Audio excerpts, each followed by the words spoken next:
ഒരാൾ സാധാരണ വേഗത്തിൻ്റെ 4/3 വേഗത്തിൽ സഞ്ചരിച്ചപ്പോൾ 10 മിനിറ്റ് താമസിച്ച് ഓഫീസിലെത്തിയെങ്കിൽ സാധാരണ എത്ര സമയം കൊണ്ടാണ് അയാൾ യാത്ര പൂർത്തിയാക്കുന്നത്?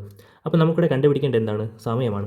ഇങ്ങനൊരു ചോദ്യത്തിൽ നമ്മൾ സമയം കണ്ടുപിടിക്കാൻ ഉപയോഗിക്കുന്ന ഫോർമുലയാണ് സമയം is equal to X divided by Y minus X into T. നമ്മുടെ ഫോർമുല എന്താണ്? X divided by Y minus X into T. ഇവിടെ എക്സ് ആയിട്ട് എടുക്കേണ്ടത് നമുക്കൊരു ഭിന്നസംഖ്യ ചോദ്യം തന്നിട്ടില്ലേ, ആ ഭിന്നസംഖ്യയുടെ അംശവും വൈ ആയിട്ട് എടുക്കേണ്ടത് ആ ഭിന്നസംഖ്യയുടെ ഛേദവുമാണ്. നമുക്ക് ഇങ്ങനെ ഒരു ചോദ്യത്തിൽ ഒരു ഭിന്നസംഖ്യ എന്തായാലും തന്നിരിക്കും.